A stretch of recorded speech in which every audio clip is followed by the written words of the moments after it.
Buat kamu yang baru pertama kali pakai MacBook, tutorial ini cocok buat kamu. Apalagi kalau kamu sekarang lagi pindah dari Windows atau Linux ke macOS. Itu butuh penyesuaian lagi karena cara pakainya emang agak beda. Video ini mungkin agak panjang, kayaknya.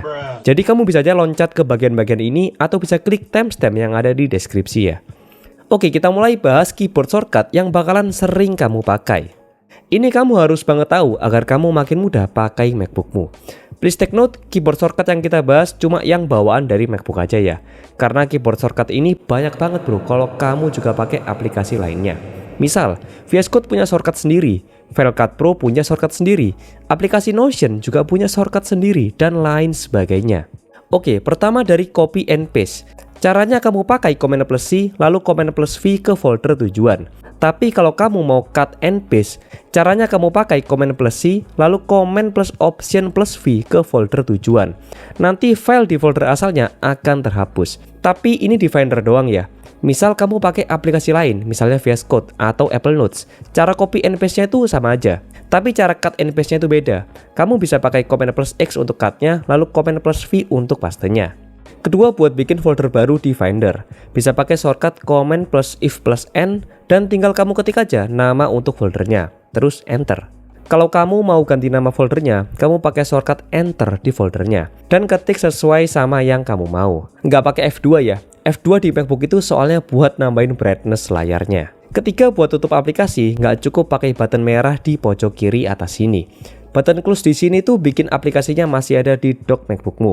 Nah, kamu bisa pakai Command plus Q buat tutup aplikasi. Dan ini ngilangin juga dari dock MacBook kamu. Lanjut, kamu bisa pindah-pindah aplikasi pakai Command plus Tab. Dan kamu bisa juga tekan tab-nya lagi buat geser-geser ke aplikasi lainnya.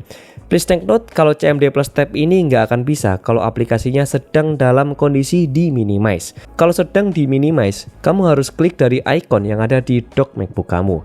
Terus kamu bisa pakai Command plus M buat minimize aplikasi yang sedang kamu buka. Nanti kalau kamu mau buka lagi, tinggal pilih aja yang ada di sebelah icon trash ini. Kalau kamu mau balik ke aplikasi tadi, pakai Command plus Tab. Ini nggak bakalan bisa, karena emang harus kamu klik dari icon yang ada di docknya. Kalau mau tetap bisa, kamu bisa hide pakai Command plus H. Terus kalau mau buka lagi, tinggal pakai Command plus Tab. Dan kamu bisa pakai Ctrl plus Command plus F biar aplikasimu jadi full screen. Yang aku sendiri jarang pakai sih. Karena ini bener-bener bisa bikin full screen satu layar. Jadi kalau kamu mau ganti aplikasi, bakalan ada motion kayak gini. Keren sih. Tapi entah kenapa aku ngerasa jadi lebih lemot. Jadi aku lebih suka drag aja aplikasi kita ke atas layar sampai muncul animasi kayak gini. Terus lepas aja. Ini bikin full screen-nya itu nggak full screen banget. Anjay, kok belibet ya. Aku ngerasa kalau full screen seperti ini tuh lebih enteng buat pindah-pindah aplikasi daripada full screen satu layar yang pindah aplikasinya aja ada motionnya kayak gini. Next, kalau kamu mau lock MacBookmu, tutup aja sih layarnya. Beres bro. Nggak ada yang bercanda. Kamu bisa pakai shortcut Command plus Ctrl plus Q. Aku sendiri sering pakai Command plus Ctrl plus Q ini kalau lagi di Mac Mini. Jarang banget kalau aku lagi pakai MacBook, karena ya lebih cepat dan efisien, tinggal tutup aja MacBooknya. Beres. Lanjut, kalau mau screenshot, ini ada beberapa.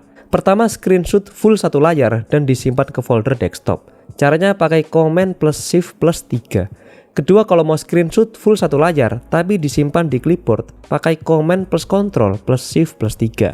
Cara ini sering aku pakai kalau aku nggak mau simpen file screenshotannya itu di folder desktop. Jadi tinggal paste aja kemanapun.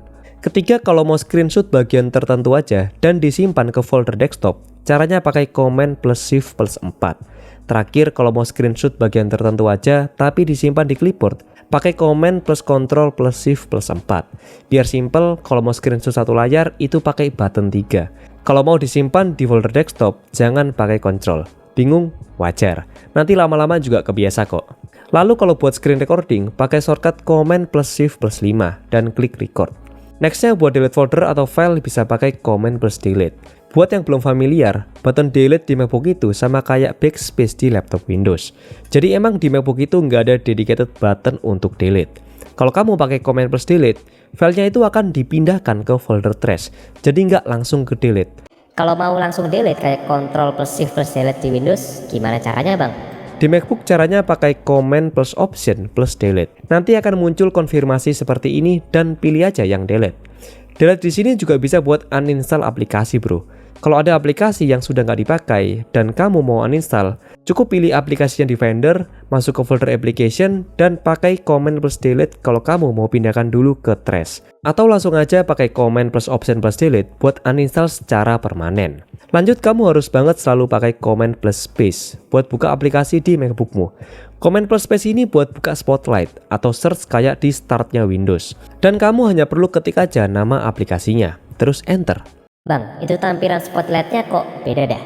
Iya sih, beda. Ini aku udah ganti pakai Alfred 4. Karena Spotlight bawaan MacBook itu entah kenapa ya, kalau di laptopku itu kadang-kadang suka ngebug, jadi ada aplikasi yang nggak kebaca. So far selama ini aku pakai Alfred 4 nggak pernah ada masalah sama sekali. Oh iya, aku juga sudah pernah bahas aplikasi apa aja yang perlu kamu install di MacBookmu, termasuk Alfred 4 ini. Kamu bisa cek videonya di pojok kiri sini ya. Buka aplikasi via Spotlight ini menurutku jauh lebih cepat daripada kamu harus buka via Finder atau via Launchpad-nya MacBook.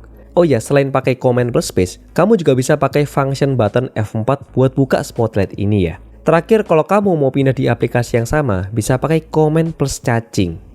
Cacing. Iya kan, ini button di sebelah angka 1 itu gambarnya cacing kan ya? Hehe. Kalau kamu pakai Windows kan tinggal pakai Ctrl plus Tab aja. Nah, di MacBook itu pakai Command plus cacing. Case yang paling sering itu pas aku lagi buka Google Chrome tapi beda-beda profilnya. Misal aku mau ganti ke window Google Chrome yang lain, tinggal pakai Command plus cacing. Nah, Command plus cacing ini nggak akan bisa kalau ada window yang sedang diminimize pakai shortcut Command plus M. Misal ini aku minimize window Google Chrome yang sedang incognito. Ketika aku Command plus cacing, window yang diminimize tadi nggak akan bisa kebuka. Bandingin jika nggak ada yang diminimize windownya, yang incognito tadi bisa kebuka kan? Nah, itu salah satu contohnya. Ini bukan buat Google Chrome doang ya, bisa juga buat semua aplikasi. Misal bisa buat Notion, bisa buat Terminal, bisa buat VS Code, dan bisa buat semua aplikasi MacBook yang bisa multiple window. Sebetulnya sih ada banyak banget, tapi itu aja menurutku yang pasti kamu sering gunakan. Belum lagi kalau misalnya kamu pakai aplikasi lain. Misal shortcut buat hapus satu line codingan di VS Code itu pakai Command plus K. Replace mastering di VS Code pakai Option plus Command plus F. Atau kalau kamu punya aplikasi magnet, bisa pakai Control plus Option plus arah kiri, kanan, atas, atau bawah, dan lain sebagainya. Ini luas banget. Nanti kalau kamu tertarik, komen aja di video ini biar aku buatkan tutorial lengkap yang bahas keyboard shortcut di MacBook. Atau nextnya kita bahas aplikasi shortcut kali ya. Ini aplikasi bawaan MacBook yang biasa aja sih, bingungin malah. Tapi kamu harus tahu biar bisa lebih efisien pakai MacBookmu. By the way, kalau kamu mau beli MacBook Air M1 second atau baru, bisa tonton video ini dulu. Dan aku saranin kalau kamu mau beli MacBook second itu mendingan ke toko offline aja, kayak di Shoyu Store. Offline store buat MacBook second atau baru yang bisa aku rekomendasikan untuk area Jabodetabek. Kepoin aja Instagram mereka di @shoyustore atau kamu juga bisa cek link Instagramnya di deskripsi. Buat luar Jabodetabek juga bisa sih via Shopee. Tapi aku tetap saranin lebih baik datang langsung karena kamu bisa cek kondisi real MacBooknya secara langsung.